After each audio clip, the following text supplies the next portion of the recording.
Muy buenas noches, queridísimo auditorio. Es un gusto que nos acompañen a una nueva transmisión que, como cada jueves, el Club Astronómico de Querétaro, José Franco, y el Club Astronómico de Bernal les hemos preparado para ustedes. Quiero darle la bienvenida al equipo de trabajo que nos acompaña esta noche, agradeciendo su tiempo, su entusiasmo, su participación. En los controles, David Amador, como siempre, nos apoya en la producción. También nos acompaña en la presentación Aleta Carmona. Bienvenida, Aleta. Y queremos darle una especial bienvenida a Jocelyn Cabrera Feregrino, quien se incorpora a las transmisiones en representación del Club Astronómico de Bernal. Y desde luego a Juan Martín Morales Camarillo, que va a ser nuestro ponente de esta noche, con un tema muy interesante sobre la búsqueda de los elementos. Ahora queremos recordarles que ambos clubes formamos parte de la Noche de las Estrellas, sede Bernal.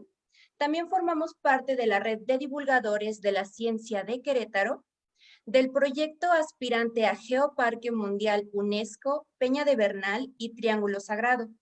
Queremos también agradecer al Centro Educativo y Cultural del Estado de Querétaro, Manuel Gómez Morín, por su apoyo en la difusión de las pláticas de astronomía a través de sus redes sociales.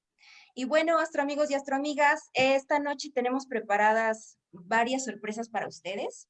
Vamos a tener nuevas secciones, empezando con la sección de universo para curiosos. Vayan por un lápiz, una pluma, papel, porque queremos que nos ayuden a contestar estas preguntitas hasta el final de la plática. Entonces, si ya están listos, la primera pregunta se trata de, después del Sol, la Luna y los planetas, la estrella más brillante en la bóveda celeste es Sirio. ¿Esto es cierto o es falso? La siguiente pregunta, ¿cómo se le conoce o qué nombre tiene el satélite natural de la Tierra? La tercera pregunta, ¿cuáles son los planetas rocosos? Y la última pregunta, ¿cómo se llama la estrella más cercana a la Tierra? Y bueno, sin más preámbulo, vamos a iniciar con el tema del día de hoy. Muchas gracias, Juan Martín. Bienvenido. Gracias, muchas gracias a todos por acompañarnos. Y bueno, pues el tema de hoy, como bien dice Ana, pues va a ser en busca de los elementos. Sin más preámbulos, a ver, vamos a poner la presentación.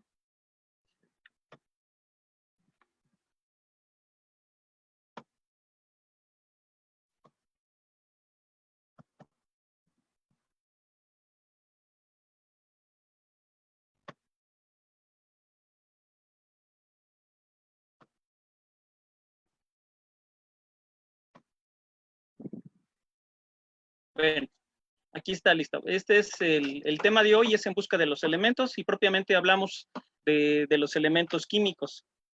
Entonces vamos a ver un recorrido a través de la historia, cómo es que el hombre ha podido saber que en las estrellas están compuestas de tales o cuales elementos. ¿Cómo es posible eso si no podemos tocar las estrellas? Si no tenemos un laboratorio para poder desmenuzar una estrella y poder saber, pues, cuál es su composición. Pero bueno, pues vamos a remontarnos primero hasta la antigüedad para ver los esfuerzos que ha hecho el hombre por tener este conocimiento. Y bueno, recordarles que en el año 2011 se denominó el Año Internacional de la Química por la UNESCO, y bueno, pues también la Noche de las Estrellas en aquel año pues se unió a este esfuerzo de divulgación alrededor del mundo y estuvo dedicado a la química. Su eslogan era "Haz química con el universo". Y bueno, pues vamos a comenzar por definir qué es un elemento, ¿no? La palabra viene del latín y bueno, pues es una sustancia que no puede descomponerse en otra más simple a través de una reacción química. Y pues nos remontamos a la época de los griegos, donde Tales de Mileto propuso como principio o origen de todas las cosas a el agua. También lo llamaban a ese principio u origen, lo llamaban arché. Entonces él pensaba que la base de todo estaba en base al agua. Y después, pues también otros filósofos que no estuvieron de acuerdo con él, bueno, pues, por ejemplo, proponían otros elementos, por ejemplo, el fuego, que era propuesto por Heráclito, el aire por Anaxímenes y la tierra por Genófanes, o sea, ellos consideraban que esos eran los elementos de los cuales estaba hecho todo el universo. Pero Empédocles, en el siglo V antes de nuestra era, pues fue el que dijo que, bueno, pues en realidad el universo está formado no de un solo elemento o de una sola base, sino de cuatro. Y estos eran lo que propusieron estos otros filósofos, el fuego, el aire, el agua y la tierra. Y Platón, en una obra que ya se llama Timaeus, perdón, los asoció con poliedros, o sea, a estos cuatro elementos los asoció con poliedros y lo relacionaba con el universo, que eran los famosos sólidos platónicos. Alrededor del mundo también, las diversas culturas también creían cosas muy parecidas, ¿no? En donde incluso tomaban a planetas como partes fundamentales del universo, o a la madera y al agua, a la tierra. Variaban un poco, pero era el mismo concepto. Regresando con los griegos, pues el filósofo Aristóteles, muy importante, él pensaba que toda la materia, los seres vivos, todo lo que existía en la Tierra, sí estaban formados de esos cuatro elementos, pero en diferentes proporciones. E incluso sugería que los seres humanos éramos diferentes porque teníamos pequeñas variaciones en nuestra composición de esos cuatro elementos. Pero él sugirió a un quinto elemento, que era el éter, o también era llamada la quinta esencia, de la cual, bueno, pues los seres humanos no estábamos formados. Más sin embargo, él decía que esa quinta esencia era una sustancia muy ligera y que llenaba todo el universo y del cual estaban hechas las estrellas. Entonces él sugirió la existencia del éter, o a la que denominó la quinta esencia. Estos conocimientos de los griegos, pues fíjense, bueno, aquí se difundió a través pues de Medio Oriente hasta llegar hasta la India y aparte de Europa. Estas ideas de Aristóteles se dispersaron por todo aquel mundo antiguo, pues gracias al imperio de Alejandro Magno. Él en sus conquistas, o sea, esas ideas se difundieron y los diferentes pueblos las adoptaron, pero también las fusionaron con sus propias creencias. Entonces, así es la forma en que los cuatro elementos griegos llegaron a muchas partes. Y bueno, el origen de todo esto se difundió, como les comentaba, pero también había algo que sí, que era muy importante, que le daba cierta credibilidad, ¿no? Por ejemplo, cuando ellos veían que fundían rocas y salían metales, ¿no? Entonces ellos, bueno, pues veían de alguna manera que eso era verdad, o sea, que esos cuatro elementos sí funcionaban así. O cuando mezclaban o calentaban ciertas arenas con roca caliza, veían que aparecía vidrio, ¿no? Entonces, o sea, era un respaldo de que esas ideas de los cuatro elementos griegos, pues sí eran verdaderas. Y bueno, pues el conocimiento de estos cuatro elementos griegos, pues de allí surgió la alquimia. La alquimia, bueno, pues era, esta palabra viene del griego, que es algo así como, o significa algo así como lo que se vierte, como algo que se vierte. La alquimia es una protociencia, ¿no? Una protociencia que sí tenía conocimientos de física, de química, pero también tenía conocimientos esotéricos, ¿no? Como lo era la astrología y la magia, todo eso lo revolvían o lo mezclaban o lo conjuntaban, y de ahí surgía lo que era la alquimia. Y la alquimia buscaba básicamente una cosa, la piedra filosofal, porque en aquel entonces creían que esos 4 elementos, si eran ciertas las ideas de Aristóteles, variando la mezcla de esos 4 elementos, podían obtener un metal codiciado y precioso para aquella época, lo que era el oro, ¿no? Entonces, o sea, de metales sin valor, ellos pensaban que si los mezclaban de cierta forma podían obtener oro. Y bueno, pues fue así el objetivo principal de la alquimia, de los alquimistas, que bueno, pues este conocimiento llegó incluso hasta el siglo XVII, hasta toda la Edad Media, e incluso después de la Edad Media se siguieron practicando esas ideas. También no sé si recuerdan o si sepan, pero el mismísimo Isaac Newton dedicó parte de su vida en ver la forma en que transformar esos metales sin valor en oro. Él dedicó parte de sus conocimientos y de su vida. Y bueno, pues les comentaba, el principal objetivo de los alquimistas era encontrar esa piedra filosofal, esa piedra que les diera el poder de transformar algo sin valor o metales sin valor en oro. Pero también buscaban otra cosa, lo que era el elixir de la vida. Esta era una bebida legendaria que garantizaba la vida eterna. Entonces, esos eran los 2 principales objetivos de lo que era la alquimia. Pero bueno, pues después esas ideas ya como que se empezaron a poner en duda y bueno, pues fue Francis Bacon el que dijo que bueno, todas las ideas que uno tenía deberían de ser sometidas a un procedimiento de experimentación. Y todo esto fue alrededor del año de 1605, ¿no? En que publicó un tratado donde estaba alejando ya la ciencia del misticismo, pero lo que pasó con Bacon, pues fue pues que él no puso en práctica eso que él estaba sugiriendo, ¿no? Que las teorías fueran sometidas a experimentación en pocas palabras. Entonces él no aplicó a su propia vida estas propuestas. Y fue, sino que hasta Galileo Galilei, y aquí va a surgir la primera pregunta, que nos mencionen, por favor, en base a la óptica del telescopio que usó Galileo, ¿cómo se clasifica el telescopio que usó Galileo? Sabemos que Galileo no inventó el telescopio, pero aparte de sus aportaciones a la astronomía a través de ese telescopio, hizo otras a la ciencia y fue el que estableció que esas teorías o las hipótesis debían de ser sometidas a experimentos. A Galileo Galilei se le conoce como el padre de la ciencia experimental. Entonces, él proponía o él propuso que todas las observaciones y las teorías deberían de ser sometidas a experimentos para validarlas, ¿no? Eso es lo que propuso Galileo. Y bueno, y la pregunta es, ¿qué tipo de telescopio usó Galileo para sus observaciones en base a su óptica? ¿Cómo se clasifica ese telescopio?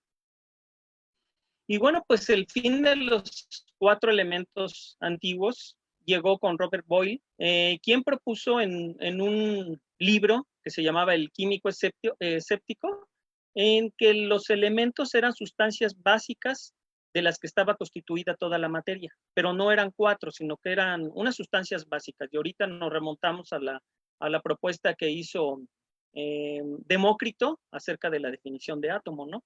Entonces él dijo que no eran los 4 elementos, sino no eran los 4 elementos la base de todo el universo, sino que un elemento pues eran sustancias básicas, eran muchas, de las que estaba constituida toda la materia.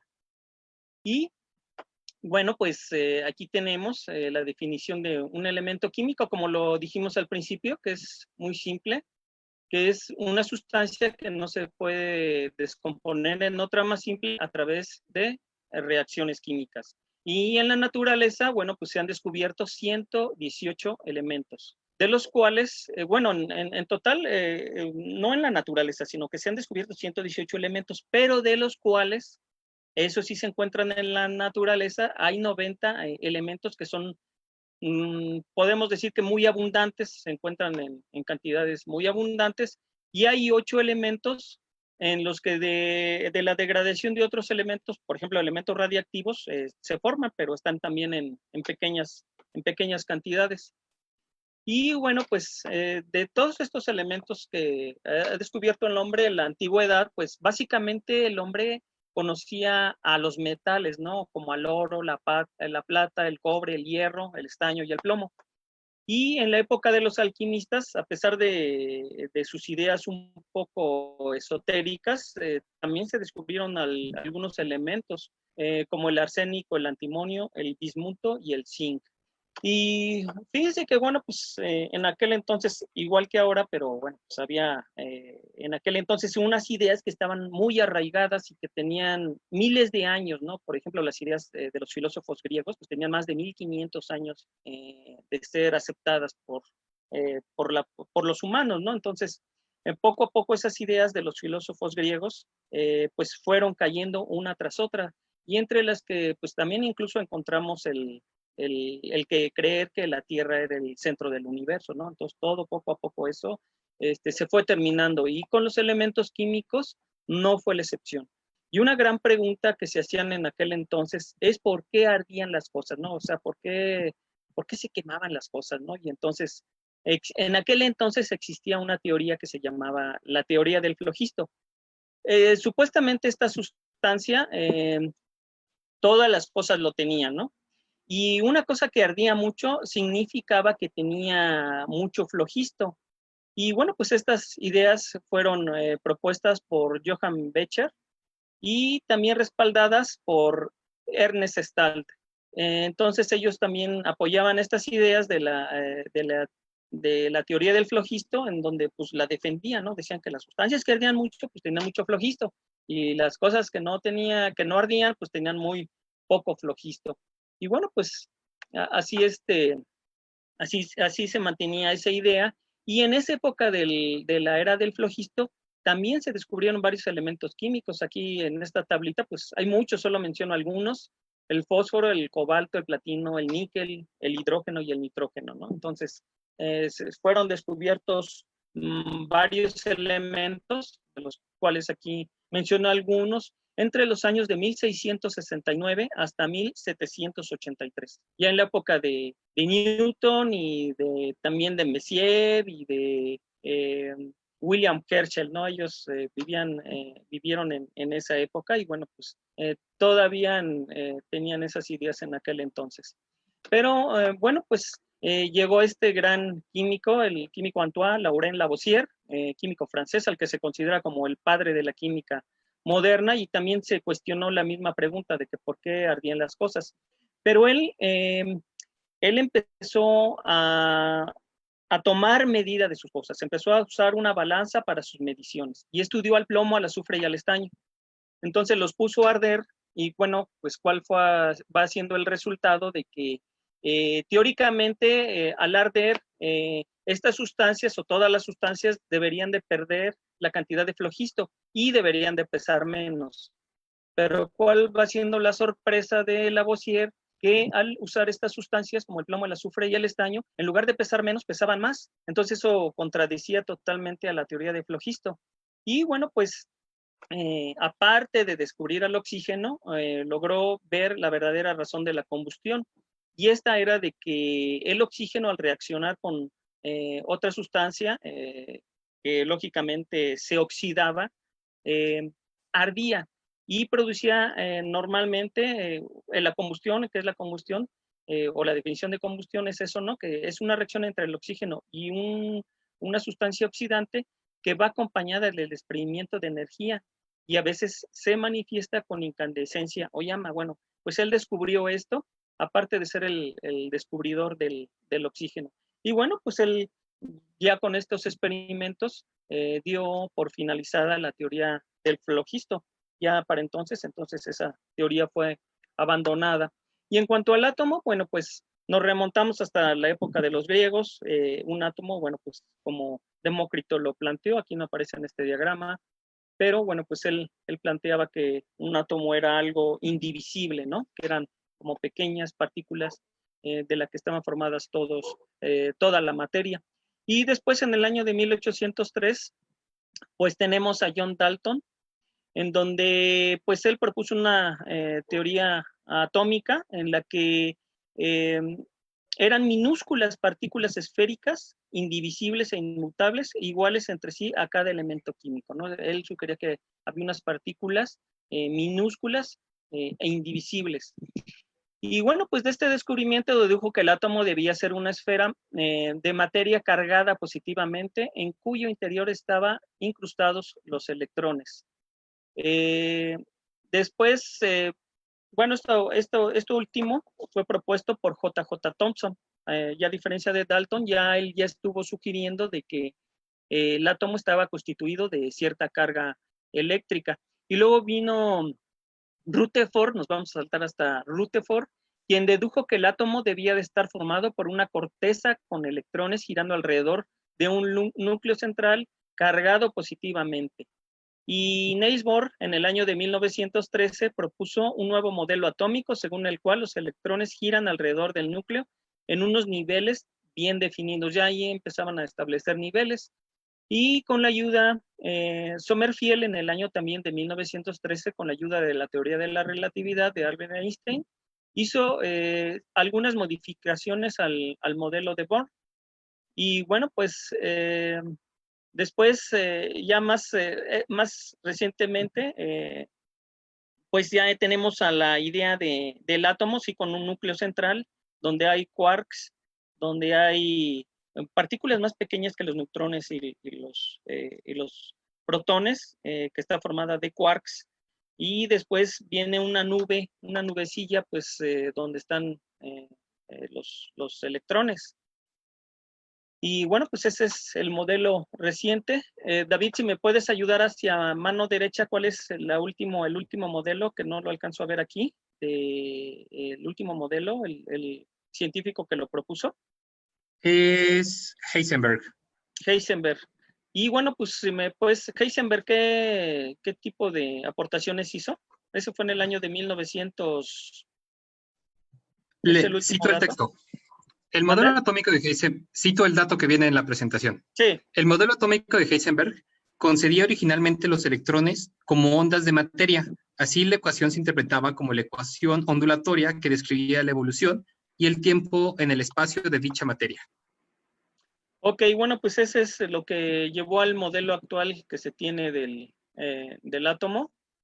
Y bueno, pues aquí tenemos a grosso modo una forma didáctica para que lo comprendamos todos. El átomo, bueno, pues constituido de un núcleo que tiene protones, neutrones, que es lo que forma la mayor cantidad del átomo.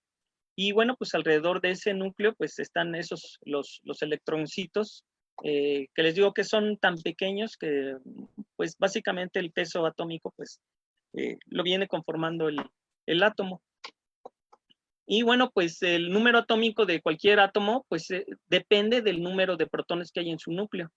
Y la masa atómica, cuando hablamos de masa atómica, es la suma de los protones más los neutrones, ¿verdad? Y un isótopo, cuando hablamos de un isótopo, fíjense bien, o sea, ahorita lo que es importante, y nada de eso que lo tenemos que ver nosotros como astrónomos aficionados, pues esto nos ayuda a comprender mucho las cosas que pasan en el universo, por qué las nebulosas son de tal o cual color, y son procesos químicos que se realizan a nivel atómico, y por eso es importante para nosotros como astrónomos aficionados tener una idea general, aunque no seamos químicos, pero sí tener una idea general de cómo funciona la naturaleza. Todas estas cosas son muy sencillas y no nos metemos a fórmulas ni nada de eso, ¿no? Sino más bien la idea es tener los conceptos.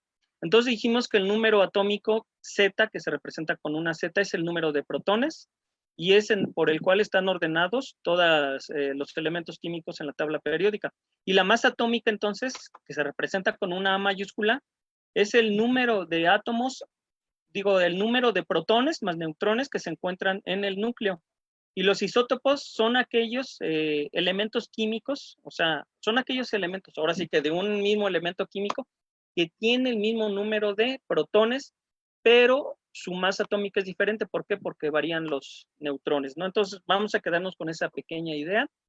Les digo, son cosas nada más de conceptos que debemos de captar. Y bueno, pues, fíjense, dentro de todo esto, y ya acercándonos a lo que era la tabla periódica, pues tenemos a Berzelius, a Jacob Berzelius, un químico sueco que, bueno, a su mano derecha pueden ver la forma en que John Dalton representaba los elementos químicos del hidrógeno, del nitrógeno, del carbón. Y más a la derecha tenemos la nomenclatura que propuso Jacobo Berzelius para los elementos químicos que actualmente nos rigen, ¿no? Y él estableció un sistema racional de nomenclatura en donde los nombres de todos los elementos químicos estaban en latín. O sea, él usó el latín para nombrar a todos los elementos químicos. Por eso nosotros en español vemos al sodio, pero en latín es natrium, y de allí viene la Na, o el potasio, que vemos que se representa con una K, pero en latín es kalium. Entonces, así sucesivamente, todos los elementos químicos, su nombre está en latín, y él fue el que propuso esta idea. Y bueno, pues también determinó los pesos atómicos de los 54 elementos que se conocían en aquel entonces, en la época de Berzelius. Él calculó el peso atómico de esos elementos. Y aquí tenemos también a otro gran genio, ya saben quién es, Isaac Newton, y él también estudió, dentro de muchas otras cosas, a la luz.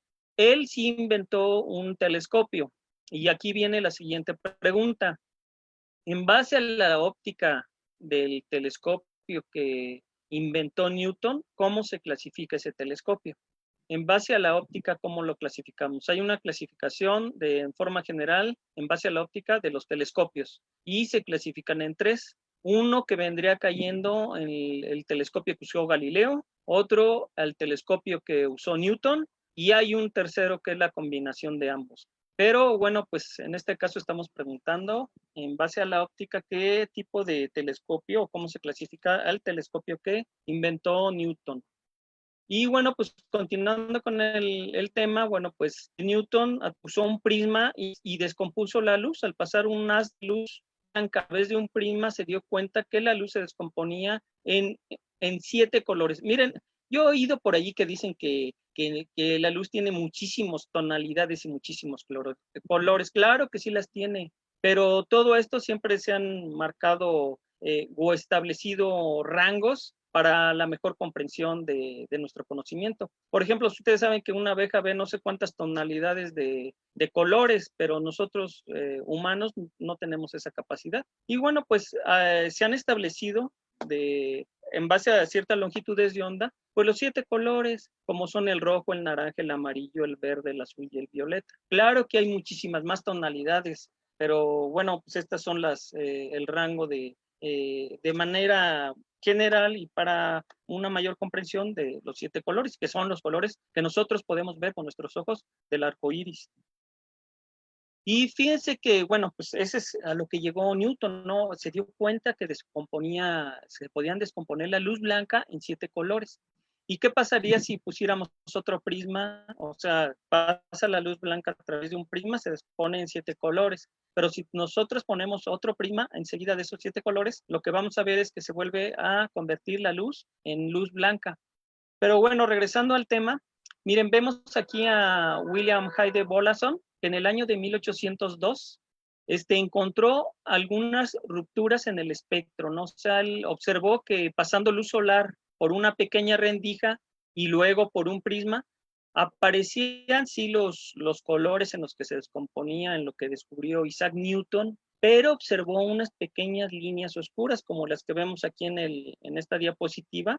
Y entonces esas líneas oscuras, bueno, pues él no sabían en aquel entonces por qué aparecían esas pequeñas líneas oscuras, y pensaban que era la división de los colores. Eso era lo que pensaban, ¿no? Que esos eran los colores. Y después vino Joseph von Fraunhofer. Bueno, pues él, a pesar de que aquí dice que es un físico alemán, pues él fue un gran óptico alemán en aquel entonces, ¿no? Tenía los mejores lentes, fabricaba los mejores lentes.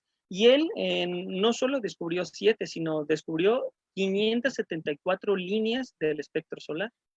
Y a 324 líneas de ese espectro les dio o usó letras mayúsculas para las líneas más fuertes, y letras minúsculas del abecedario para esas líneas más tenues.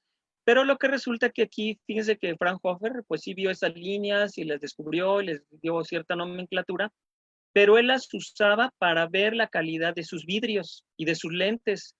No las usaba con otro fin, él simplemente las usó para obtener sus lentes y sus vidrios de mejor calidad. Y bueno, pues Fraunhofer se murió muy joven, a los 39 años, pero se supone que, bueno, pues él se murió muy joven porque en el proceso de fabricar lentes y vidrios, pues usaba vapores muy venenosos y bueno, pues se piensa que probablemente él se murió muy joven por esta causa. Y bueno, pues aquí están cómo se ve un espectro de lo que vio Fraunhofer, casi 600 líneas. Hoy se cuentan pues 25,000 líneas del espectro, pero pues entonces es muy difícil esto de la interpretación de las líneas, pero todavía en aquel entonces, les digo, no se explicaban por qué eran esas líneas negritas que aparecían en la luz, bueno, pues en este caso del sol y de las estrellas. Y bueno, pues un dato que quizás no sabían, Fraunhofer, este gran óptico alemán, pues inventó la montura ecuatorial. A ver, a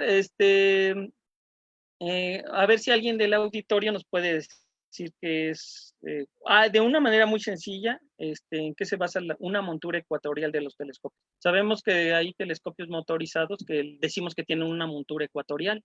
Bueno, pues esa montura ecuatorial fue inventada de este óptico, Fraunhofer.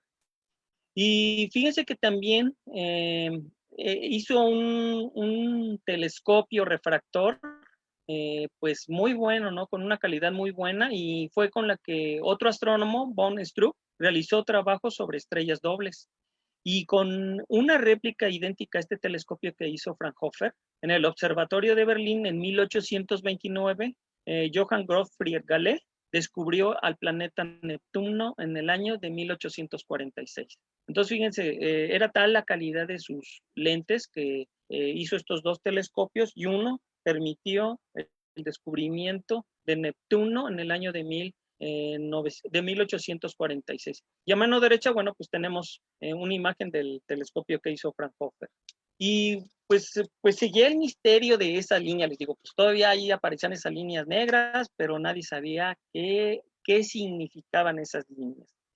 Y bueno, pues allí mismo en Alemania, pues los alemanes son grandes ópticos. Yo alguna vez leí en un libro, no sé qué tan cierto sea esto que decía ese libro, pero me quedé pensando, ¿no? Decía que cuando un país tenía una alta tecnología en óptica, era seguro que ese país era un país muy desarrollado, ¿no? Y bueno, pues aquí curiosamente pues sí coincide eso que decía, ¿no? Porque bueno, pues el químico alemán Robert Bunsen y el físico alemán, también físico alemán, Gustav Kirchhoff. No sé si alguien de los que estudian electrónica y eso, pues ya saben las leyes de Kirchhoff, que seguramente les han de dar un rompimiento de coco de eso de las corrientes eléctricas, ¿no? Bueno, pues estos dos, el químico y el físico, pues se unieron para trabajar juntos. Y bueno, pues aquí tenemos a su mano derecha un mechero Bunsen, seguramente de los que han ido a prepa o más adelante que han estudiado carreras, algo de ciencia, han usado este mechero. Resulta que los mecheros en aquel entonces pues producían flamas de color, pero ¿qué característica tenía este mechero Bunsen? Pues este mechero Bunsen tenía la siguiente característica, que producía una flama incolora y también producía mucho calor.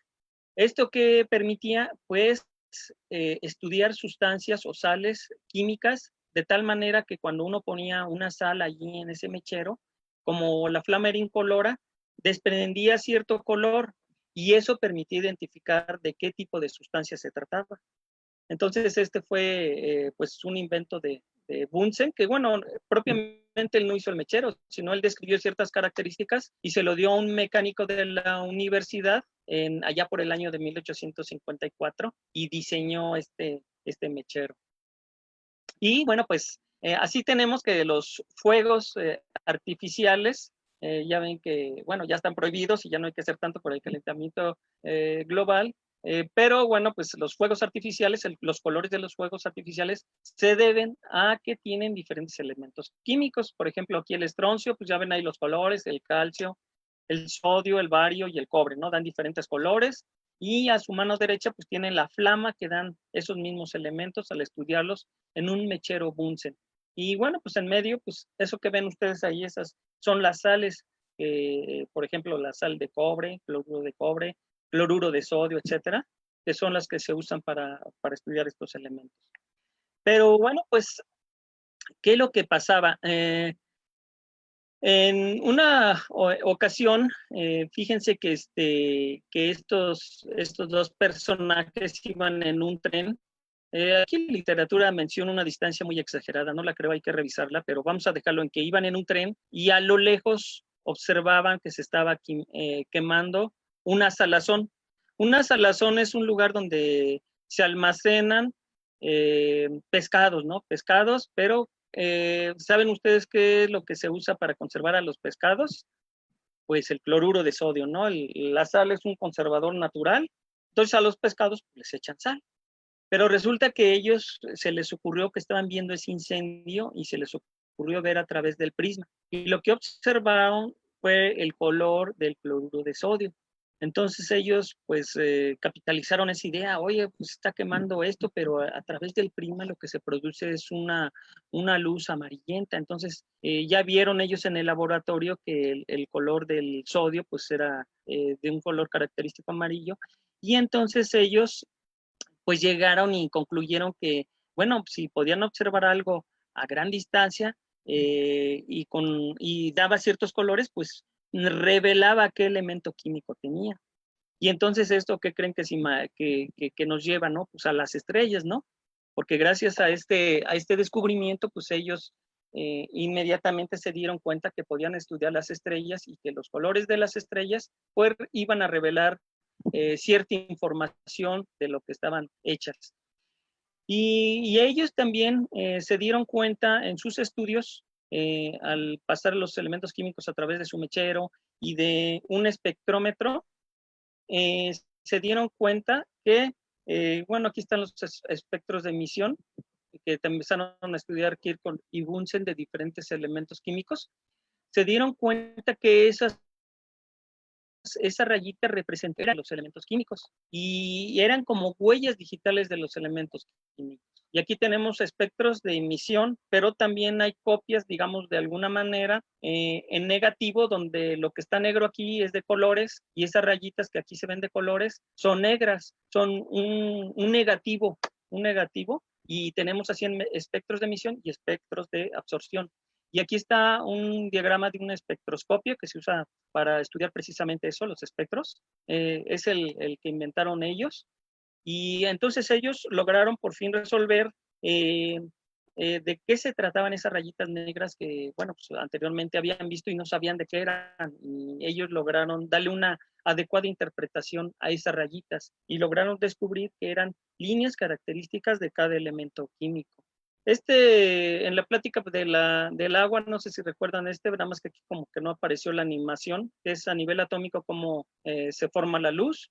Acuérdense que el nivel orbital más cercano pues son de menos energía y los orbitales que están más lejanos son de más energía. Entonces, cuando un electroncito pasa de un nivel de menos energía a otro de más energía, pues absorbe esa energía, ¿no? Pero cuando pasa de un nivel más energético, o sea, más exterior, a uno menos energético, más interior, se desprende energía en forma de luz. Y entonces allí es cuando se desprende y cuando emite luz, ¿no? Entonces allí es cuando están los espectros de emisión. Y los espectros de absorción, pues sería el caso contrario.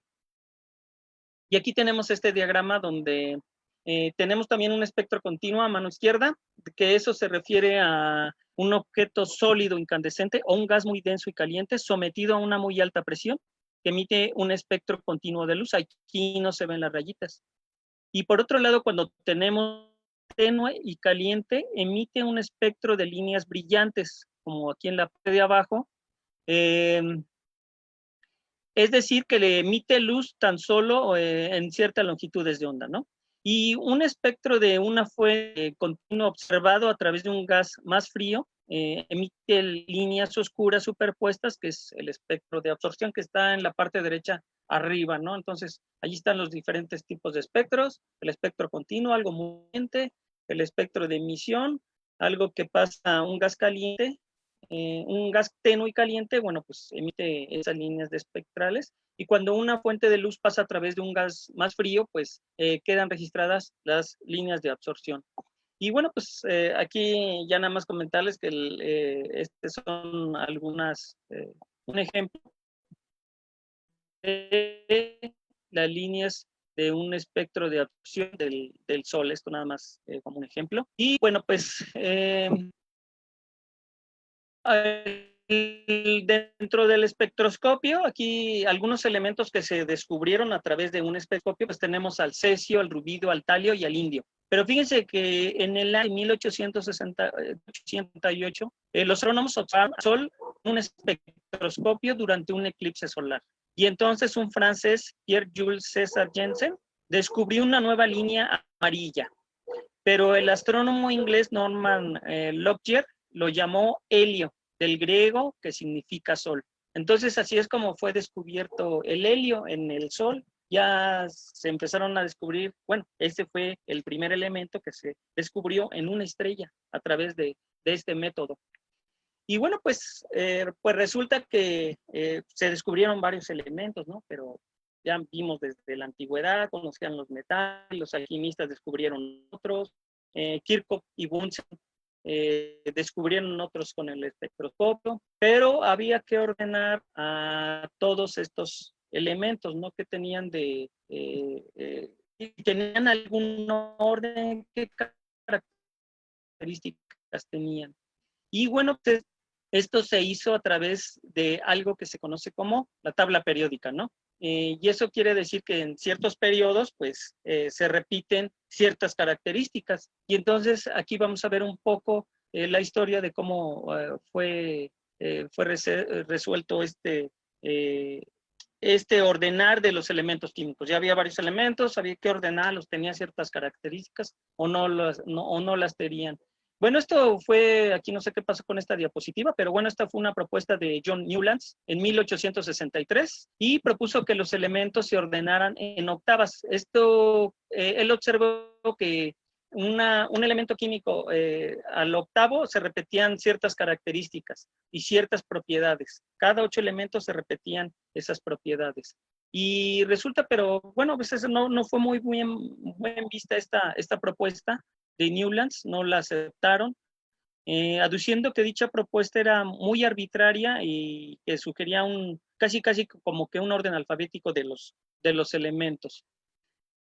También aquí faltó, no sé qué pasó aquí en esta presentación, pero nos faltó las tríadas de Dovenier, donde era algo parecido, ¿no? Que él agrupaba por cada 3 elementos químicos, tenían unas propiedades muy parecidas antes que Newlands. Y bueno, pues aquí tenemos que en el año de 1869, Mendeleev publicó también alguna organización de los elementos químicos en base a su masa atómica.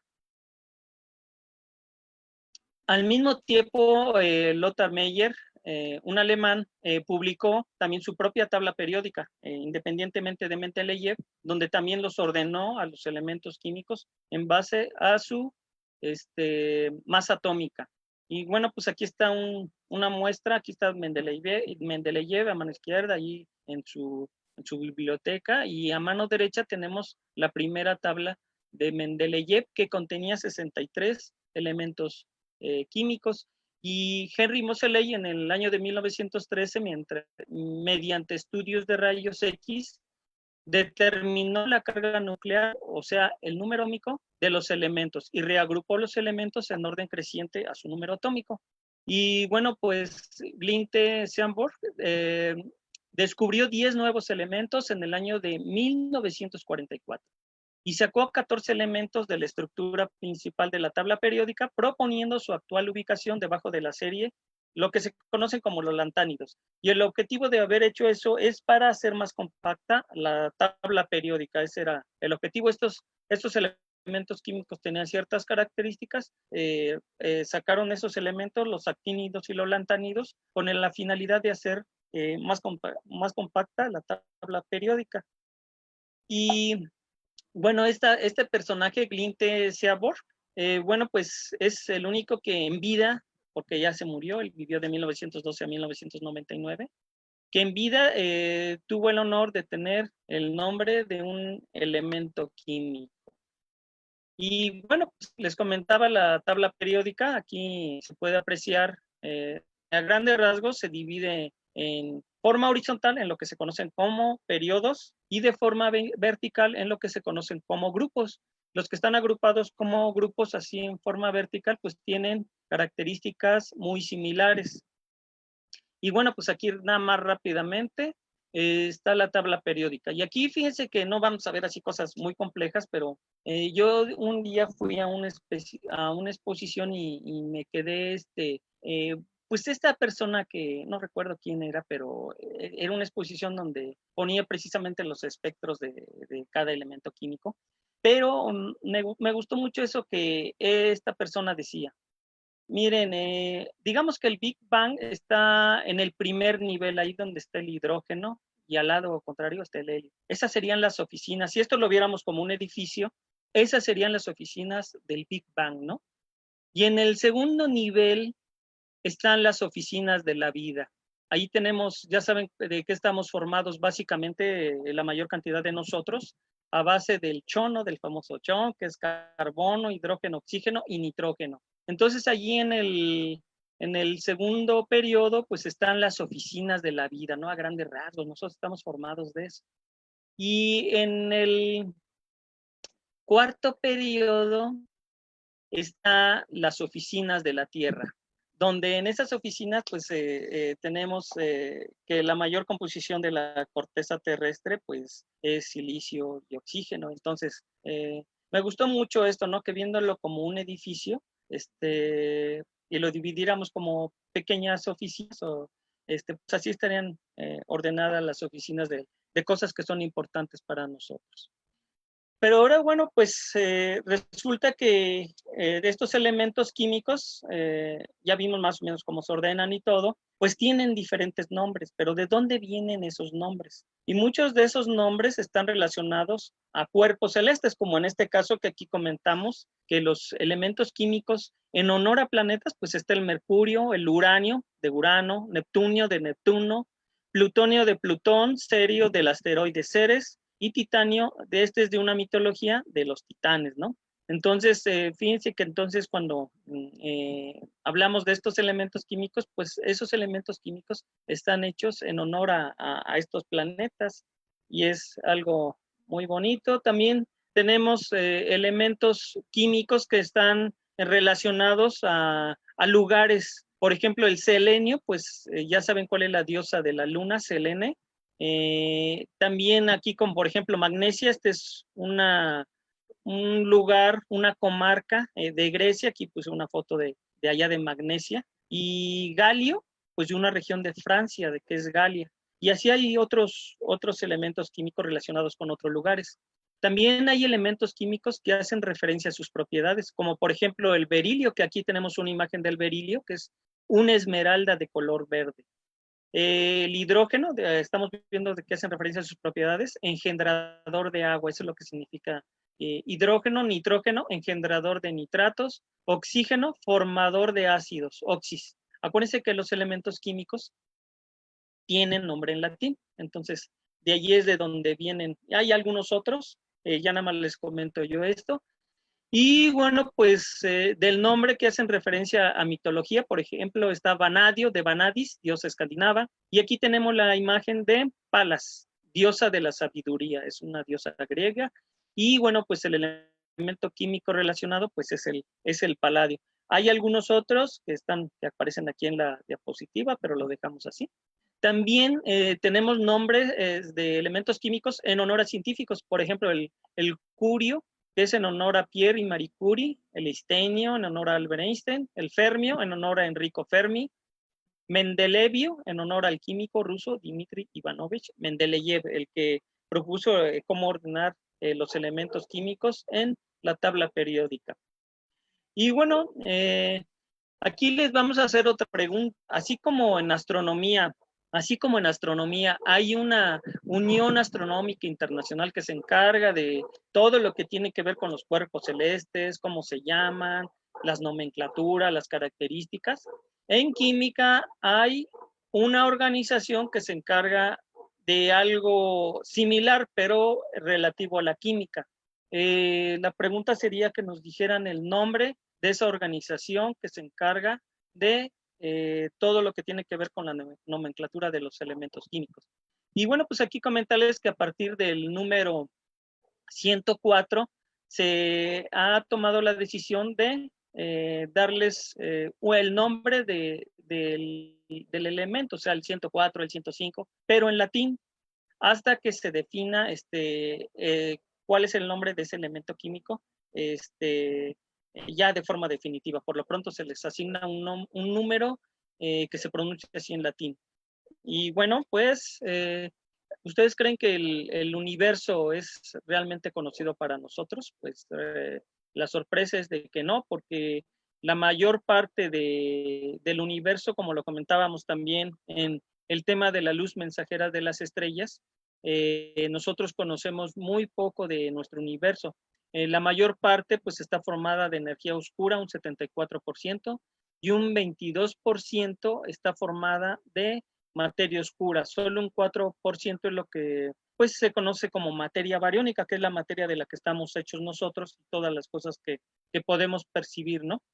Entonces, realmente el universo es un gran desconocido. Y en cuanto a ese 0.4% denominada materia bariónica, el elemento químico más abundante en el universo, pues, es el hidrógeno con 75%, el helio, 24%, el oxígeno con 0.085% y el carbono con 0.036%. Después ya viene otra serie de elementos también muy importantes, pero bueno, pues esos son los más abundantes. En la corteza terrestre nosotros tenemos que la mayor cantidad de la corteza terrestre, los elementos químicos que la forman es el aluminio, el silicio y el oxígeno.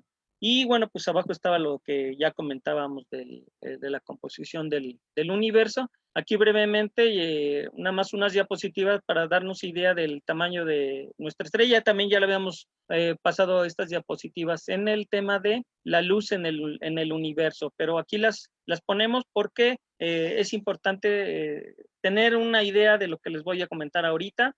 En esta diapositiva, un puntito muy pequeño que es la flechita, pues está el Sol. Luego está Sirio.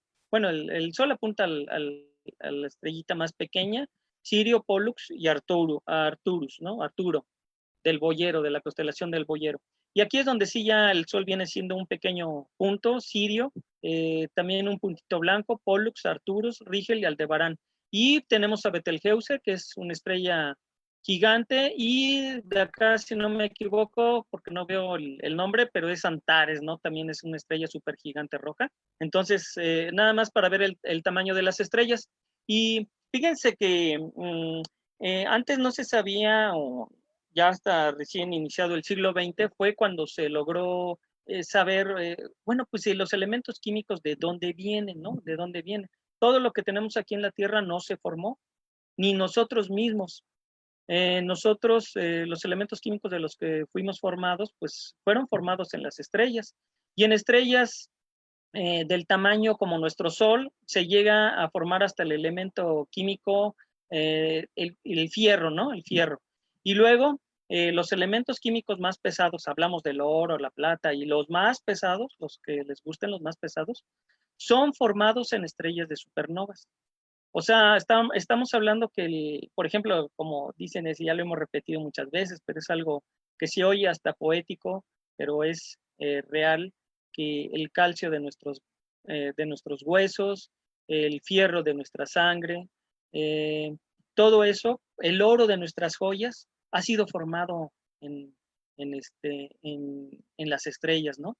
Solo de que vienen del origen del inicio de nuestro universo, del Big Bang, pues está el hidrógeno, el helio y el litio. Todos los demás elementos químicos han sido formados en las estrellas. Los alquimistas, pues igual en su idea básica no estaban mal, nada más que pues todo eso de la formación de elementos químicos estaba allá arriba, ¿no? En las estrellas. Y bueno, pues hemos hablado del Big Bang y la vez pasada hablamos del Big Bang. Y entonces una pregunta que aquí cabría hacer, se dice que es la teoría más aceptada por los científicos. Entonces, que nos mencionen, a ver si alguien sabe, alguna prueba, o sea, porque ya ven que Galileo Galilei dijo que todas las teorías deberían de ser respaldadas con experimentos o en su defecto con pruebas que se pudieran observar, ¿no? Entonces, que nos mencionen alguna prueba que valida a la teoría del Big Bang como la más aceptable sobre el origen del universo. Entonces, a ver si alguien nos puede comentar alguna prueba al menos que valide a la teoría del Big Bang. Y bueno, pues ya casi vamos a acabar. Aquí está nuevamente la fábrica de los elementos químicos, ya nada más es algo parecido o similar a lo anterior. Y fíjense que les comentaba que los elementos químicos más pesados pues son formados en las supernovas, ¿no? ¿Y de qué estaríamos hablando? De estrellas de masas 10 veces la masa del Sol, hasta 40 o 50 veces la masa del Sol. Allí es donde se forman los elementos químicos más pesados. Pero aquí el detalle, esas estrellas son tan abundantes. Ya en la plática de la luz en el universo veíamos que esas estrellas son muy, muy, muy, muy, muy escasas. Y dentro de esas estrellas escasas, bueno, los astrónomos, fíjense nada más, hay de 2 a 3 estrellas gigantescas donde se producen esos elementos. Son supernovas en la Vía Láctea en un siglo. O sea, en 100 años nosotros podemos tal vez tener la oportunidad en nuestra galaxia de ver de 2 a 3 supernovas en nuestra galaxia en un siglo. O sea, no son muy abundantes. O sea, eso que seamos afortunados de que en la Tierra haya sido, se haya formado con los residuos de 2 supernovas, pues es algo maravilloso, ¿no? Porque no es tan fácil, no son tan abundantes esas estrellas, ni los elementos que hay aquí en la Tierra se han formado en la Tierra, todo se formó en una estrella, en una explosión de supernova. Y bueno, pues aquí nada más es lo que les comento, ¿no? Se formó el sistema solar y en esa nube, en ese disco de acreción que había, eh, las sustancias o los elementos químicos más pesados pues quedaron cerca del Sol y los gaseosos pues quedaron en la parte exterior y los planetas que también se conocen como helados pues también quedaron hacia la parte exterior de lo que conocemos como el sistema solar. Y nada más aquí rápidamente, pues ya, bueno, esto ya lo habíamos comentado, que nosotros principalmente estamos formados de oxígeno, carbono, nitrógeno y hidrógeno. Y con esto concluimos esta plática. Los dejo con esta cita de Carl Sagan que dice que el cosmos está dentro de nosotros. Estamos hechos de estrellas, somos el mecanismo que permite al universo conocerse a sí mismo, Carl Sagan. Y pues qué cierta es esta frase. Espero que les haya gustado la plática. Ahorita ya mis compañeras nos dirán si hubo algunas respuestas o si no las hubo. Y bueno, pues les cedo la palabra a Ana Laura. Yo de antemano les agradezco su atención aquí a la plática y a la transmisión. Ana Laura, adelante. Muchachas, también no sé si hubo respuestas para que David también, a ver si nos puedes apoyar. Muchísimas gracias, Juan Martín. Pues muy interesante tu tema. Personalmente me encantó la parte de la nomenclatura de los elementos y el tema de que fuera en honor a los planetas y asteroides, a grandes químicos, me encantó. Y bueno, queremos saludar a todos los que participamos. Bueno, todos los que participaron con nosotros esta noche. Saludamos a José Luis Ramírez, a Tomás Castellanos, a Miguel Ángel Gómez Chincoya, a Marco Antonio Niño Silva. También queremos saludar a Emilio Guerra y a Gab García. Nayi, hola Nayi. A esta Julieta Súa Y a José Luis Ramírez ya lo saludé hace ratito, y Javier Rangel.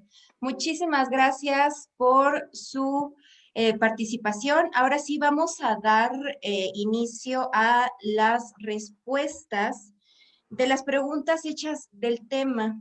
Entonces, la primera pregunta se trató de el telescopio de Galileo. En base a la óptica, ¿cómo se clasifica su telescopio?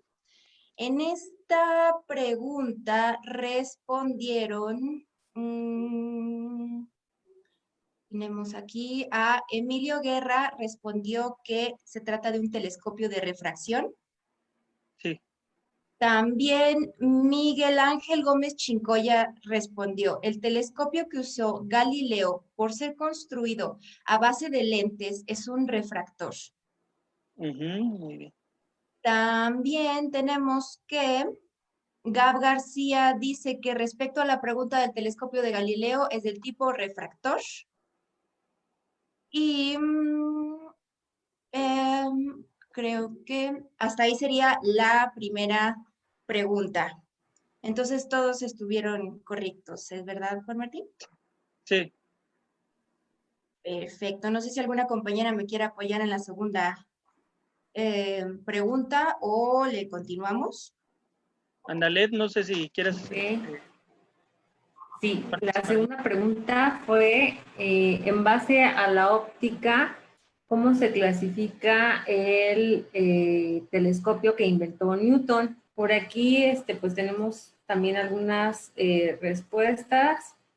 Gab García nos dice que Newton es reflector.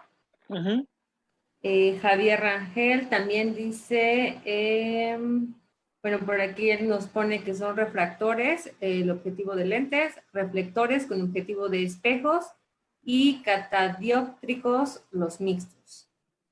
También Miguel Ángel Gómez Chincoya, el telescopio newtoniano es del tipo reflector por usar espejos, un primario cóncavo y el espejo secundario plano. Y me parece que fueron los únicos que nos hicieron favor de responder la segunda pregunta. Sí, muy bien, Ana. Analet, sí, creo que respondieron bien. Es reflector. Muy bien. Exactamente. Y había otra pregunta, creo que hice otra, ¿verdad? Sí. Que el organismo que regula todo lo de los elementos químicos y todo lo que tiene que ver con la química, nadie Sí. respondió. Sí, aquí respondieron varias mira, personas. A ver, tenemos aquí que... dame un minutito en lo que lo encuentro. Esa fue la cuarta pregunta. Sí. Gab García respondió que IUAPAC, que se trata de, bueno, Miguel Ángel Gómez Chincoya y también Javier Rangel, se trata del International Union of Pure and Applied Chemistry, o en español, la Unión Internacional de Química Pura y Aplicada, más conocida. Sí, exactamente. ¿Nada más él respondió? Sí. Los tres compañeros respondieron. Gab García, muy bien. Javier Rangel y Miguel Ángel. Muy bien, mira, muy aplicados. Y la última, que mencionan alguna prueba que valida la teoría del Big Bang, ¿alguien respondería algo? Pero antes hiciste otra pregunta también con respecto a... dice aquí... Sí, la tercera pregunta fue, ¿qué es una moldura ecuatorial? Que si alguien de... Sí, cierto. Los amigos podrían dar alguna respuesta. Por aquí sí tuvimos algunas participaciones. Por aquí tenemos que, bueno, Javier Rangel nos dio aquí mucha información. Nos dice que a partir de que en 1929, a partir del análisis de corrimiento al rojo de las galaxias, bueno, nos explicó mucho, nos mandó mucha información, pero nos dice aquí, pues, cómo se está utilizando. También... ¿Quieres la leo esa? Mira, aquí la tengo. Sí, por favor. Javier Rangel dice que es un soporte para telescopios o cámaras fotográficas que permite moverlos en combinación de dos ejes perpendiculares de movimiento horizontal, declinación y vertical, ascensión recta. El eje vertical es paralelo al eje de rotación de la Tierra, por lo que esta montura a veces también puede encontrarse referenciada como montura paralela, mientras las monturas azimutales utilizan como referencia los paralelos y meridianos terrestres, el polo norte y el polo sur. Las ecuatoriales utilizan una proyección de estos en el cielo. El polo norte celeste, muy próximo a la estrella polar, y el polo sur celeste. Es la montura más adecuada para observación de objetos celestes. ¡Wow! ¡Felicidades! ¡Qué completa Bueno, respuesta, estuvo muy Javier! completa esa. Sí, pero también Julieta Súa Sí. dice que la montura ecuatorial es la montura que nos permite mover el telescopio en los dos ejes, de forma vertical y horizontal. Y Miguel Ángel Gómez Chincoya dice que montura ecuatorial se basa en que la ascensión recta se mueve de forma paralela al eje de rotación de la Tierra. Gab García nos comparte que la montura ecuatorial tiene un eje de rotación, eje de ascensión recta y un eje de declinación. Esas serían todas las respuestas en torno a esa pregunta. Compañeras, no sé si quieren ayudarme con la última. Sí, y bueno, la quinta pregunta fue la de mencionar alguna prueba sobre la teoría del Big Bang, de cómo fue avalada. Y por aquí, déjenme ver porque no veo alguna respuesta. No sé si por ahí ustedes pueden alcanzar a ver algo. Sí, también aquí dice que dice Gab García, puede ser la luz que proviene del fondo cósmico, indica la edad del universo. Javier Rangel nos comparte que en 1929, a partir del análisis de corrimiento al rojo de las galaxias, Edwin Hubble concluyó que las galaxias se estaban distanciando, una prueba observacional importante consistente con la hipótesis de un universo en expansión. En 1964 se descubrió la radiación de fondo cósmico de microondas, lo que Sí, esas es serían una dos. prueba crucial en favor del modelo del Big Bang, ya que esta teoría predijo la existencia de la radiación de fondo en todo el universo antes de ser descubierta. Más recientemente, las menciones del corrimiento al rojo de las supernovas indican que la expansión del universo se está acelerando. Aceleración atribuida a la energía oscura. Muy bien. Y Miguel Sí, Ángel bueno, pues Gómez la expansión del Chincoya. universo. Sí, el corrimiento al rojo y el fondo de radiación cósmica. Y bueno, pues una tercera prueba sería precisamente la abundancia de los elementos químicos, o sea, del hidrógeno, del helio, del litio, y la nucleosíntesis en las estrellas. Esa sería, bueno, pues una tercera prueba que avalan que el Big Bang, pues esta teoría está en lo correcto. Pues sí, creo que es todo. No sé si vamos a pasar ahorita a la sección de las preguntas que hiciste al principio.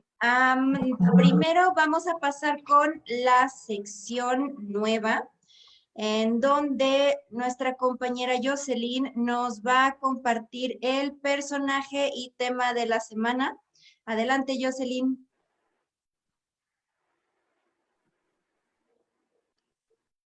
No se te oye. No se te oye. No se te oye tu voz. Ahí está. ¿Ahora sí me escuchan? Sí, nada más un poquito más fuerte. Ahora. Hola. Sí. ¿Listo? Listo, adelante, Jocelyn. Ok, gracias. Les decía hola a todos, gracias por acompañarnos y quedarse hasta este segmento de la sesión. Les aseguro que valdrá mucho la pena. Les voy a hablar un poquito de una persona que inspira y de un objeto celeste para inspirarse a seguir descubriendo nuestros orígenes, a seguir analizando nuestra historia, a seguir disfrutando nuestra época. Y para eso les voy a compartir un poquito una presentación.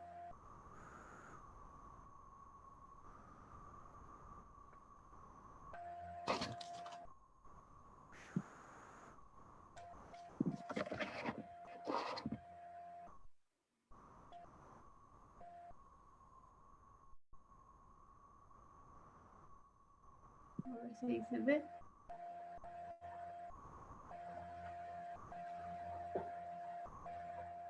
Vamos a viajar un poquito en el tiempo hasta los días en los que vivió Hipatia.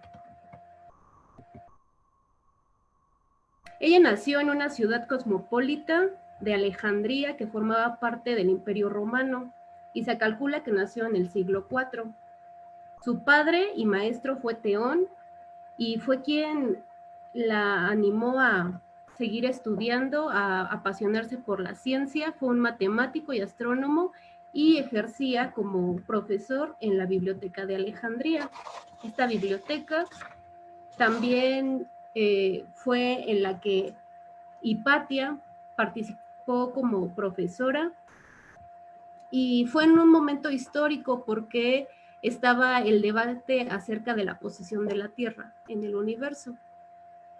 La biblioteca fue fundada por la dinastía de los Ptolomeos y fue hecha desde el principio pensando en crear la mayor biblioteca documentada del mundo. Pues muchos aspectos de la vida de Hipatia no se conocen como tal, pero lo que sabemos de ella fue gracias a los trabajos de sus discípulos, entre los cuales una de las personas más importantes fue el obispo Sinesio de Cilene.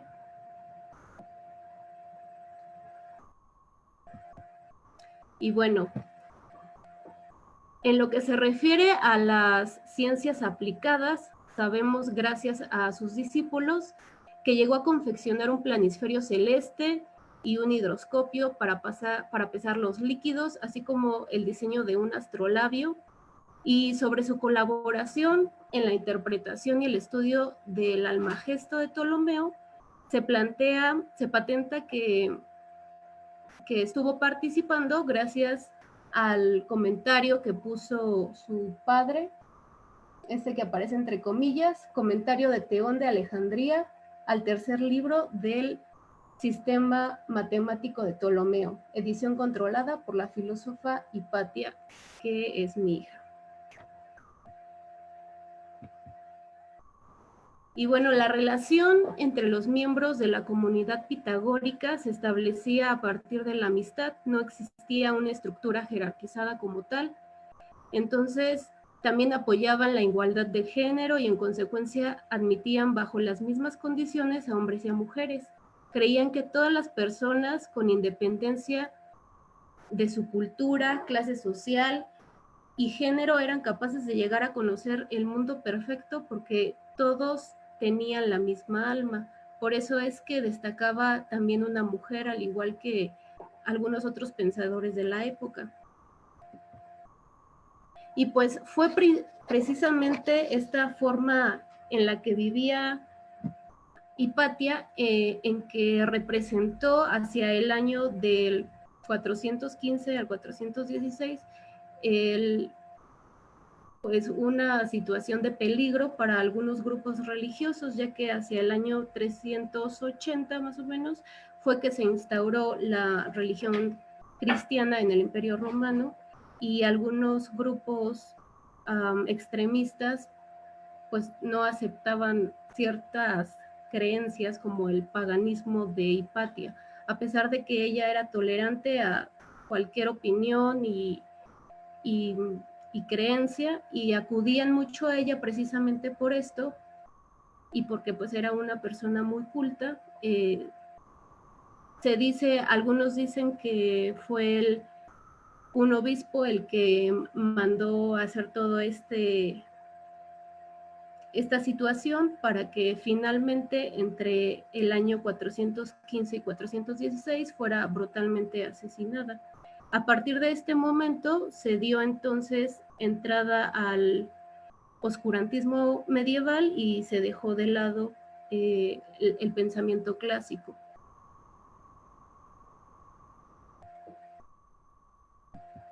Y bueno, ya que estamos por Egipto, vamos a hablarles ahora un poquito sobre un objeto muy bonito que incluso al principio de la transmisión preguntaban, había una pregunta respecto a la estrella más brillante del firmamento de nuestro cielo oscuro, y es Sirio.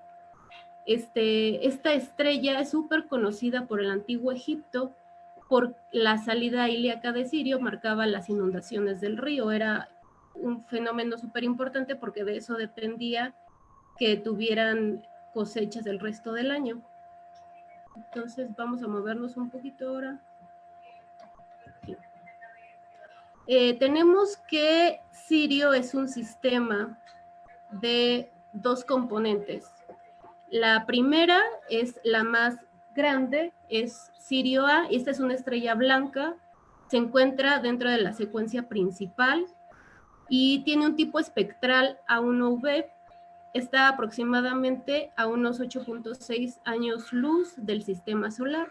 Por otro lado, encontramos a su componente Sirio B, es una enana blanca, es la enana blanca hasta ahora más cercana a la Tierra, conocida más cercana a la Tierra, y tiene una magnitud aparente de 8.3. Tiene una masa aproximadamente igual a la del Sol, pero su tamaño es parecido al de la Tierra, lo que significa que tiene una densidad altísima. Y también se discute sobre la existencia de un tercer elemento que sería Sirio C, pero aún está en discusión pues este elemento. Presuntamente podría ser una enana roja.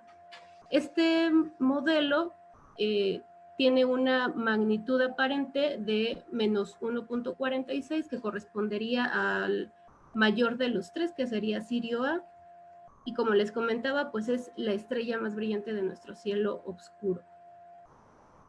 Esta estrella está localizada dentro de la constelación del Can Mayor. Y bueno, aquí tenemos una imagen que también Martín me parece que había compartido, donde vemos las diferentes referencias, en este caso el Sol respecto a Sirio, y también tenemos por ahí a Júpiter. Si comparamos a el componente Sirio A con Vega, que es otra de las estrellas importantes, y también con Alnitak y Pollux. Ahí tenemos al Sol. Y este es el componente B, Sirio B, a la izquierda, y la Tierra. Vemos que son más o menos similares en el tamaño. Okay.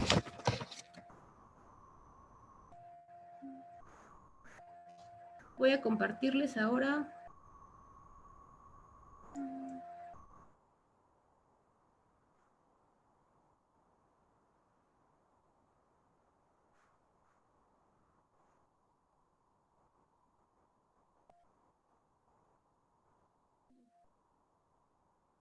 Perdónenme, quiero compartir otra pantalla.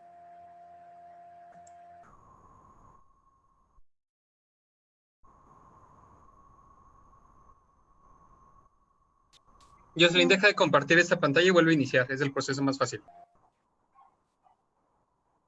Ok, ahí voy. Listo.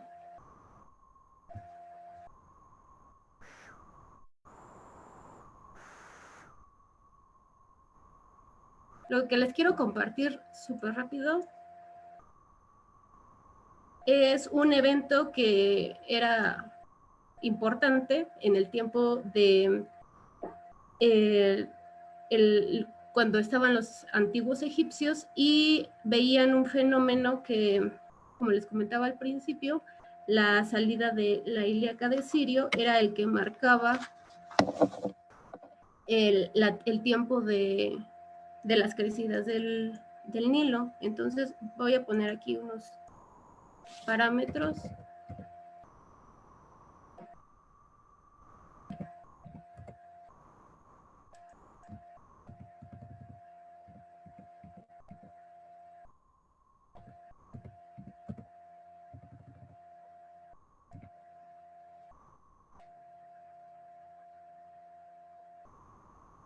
y hacia julio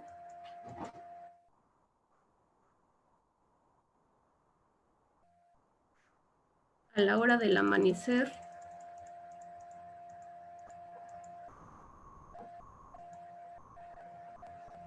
sucedía que la primera aparición de Sirio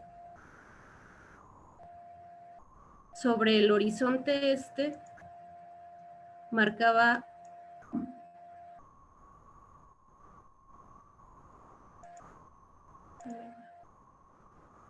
ahí va más rápido, no tan rápido. Voy a regresar un poquito.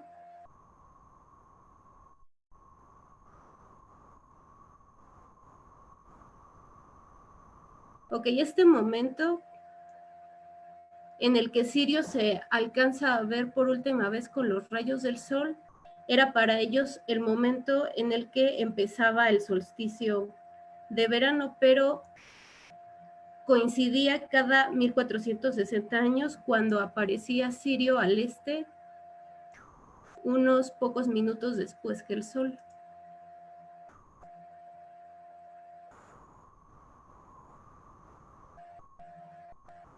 A este fenómeno ahora se asocian el término de canícula, que es a lo que quería llegar. Es la época más calurosa del año y, bueno, el origen está en este fenómeno. Este último momento en el que se alcanza a ver Sirio, después de mucho tiempo de estar oculto, se le conoce como el orto helíaco de Sirio. Y por último, bueno, Sirio es visto en el hemisferio norte durante el invierno y forma parte del Triángulo de Invierno, junto con otras dos estrellas, Procyon y Betelgeuse. Y se los muestro.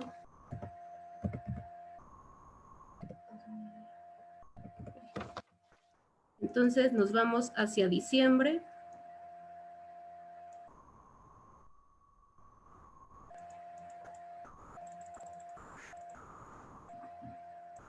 Vemos el anochecer.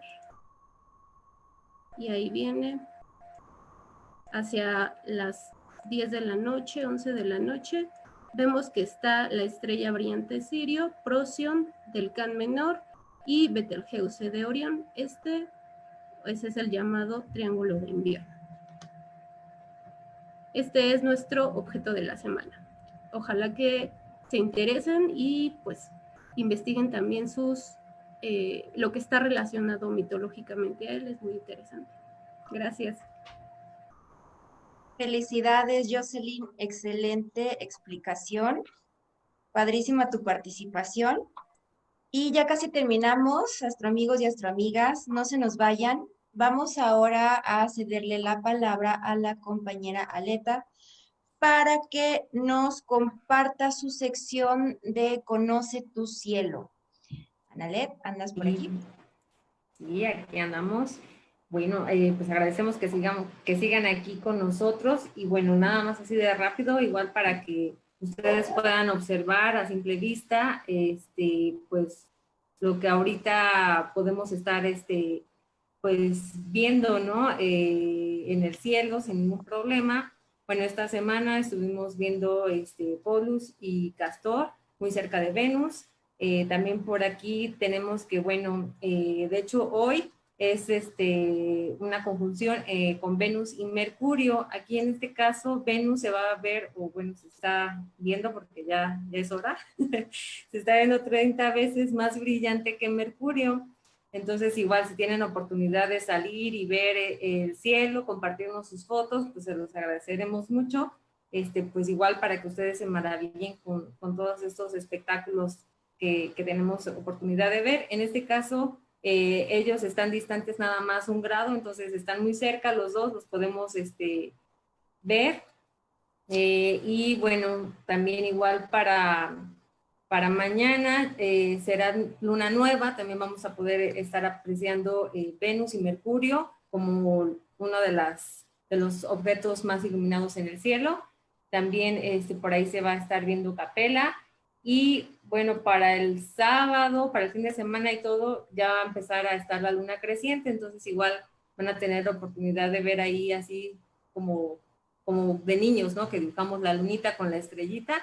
Entonces, pues igual para que se asomen, nos compartan todas sus fotografías y pues que tengan la oportunidad de admirar, ¿no? Todo lo que podemos tener en el cielo y pues es a simple vista, ¿no?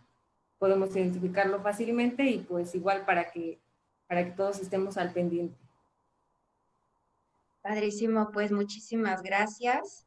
Muy interesante y efectivamente los invitamos siempre a estar atentos al cielo, a observarlo, a maravillarse. Y pasamos a las respuestas de la sección Universo para Curiosos. Aquí también tuvimos una gran participación. Entonces, las preguntas fueron, después del Sol, la Luna y los planetas, la estrella más brillante en la bóveda celeste es Sirio. ¿Esto es cierto o falso? La segunda fue cómo se le conoce al satélite natural de la Tierra. Técnicamente la pregunta es el nombre.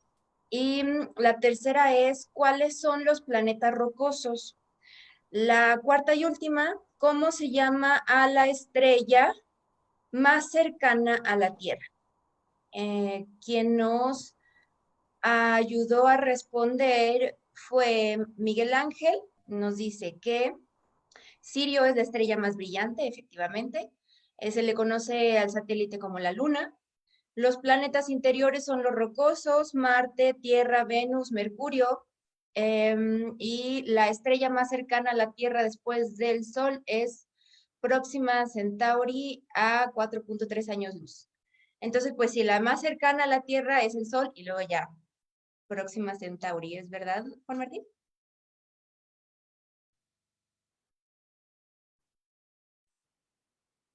Ya no nos escucha Juan Martín. Bueno, vamos a continuar. También respondió que Gab García dice, la respuesta 1 es Estrella Canopus en la constelación de Carinae. Respuesta 2, Selene. Técnicamente, pues es la luna, pero también se le conoce como Selene, la diosa de la luna, por la mitología griega. La respuesta 3, Mercurio, Venus, Tierra y Marte, efectivamente. Y la cuarta respuesta, el Sol, sí. Y también nos ayudó a responder. Creo que fueron todas las respuestas en torno a esta sección. Les agradecemos muchísimo su participación. Y bueno, les recordamos que el próximo jueves el tema se va a llamar Las 7 maravillas del universo. Ya tuvimos un tema que se llamó Las 7 maravillas del sistema solar. Entonces ahora vamos a hablar sobre las 7 maravillas del universo para que no se lo pierdan. Estén atentos y nos ayuden a compartir. Les recordamos que el enlace a esta transmisión va a estar disponible en nuestra página de Facebook, en donde les pedimos que también nos ayuden a compartir pues todo este conocimiento que estamos subiendo constantemente en torno a esta maravillosa ciencia de la astronomía. Y pues nada, les agradecemos a todo el equipo. David Amador, gracias como siempre por hacer esta transmisión posible. Y bueno, su servidora Ana Laura Herrera, les agradecemos muchísimo que nos hayan acompañado y esperamos sus comentarios. Hasta luego y buenas noches. Bye.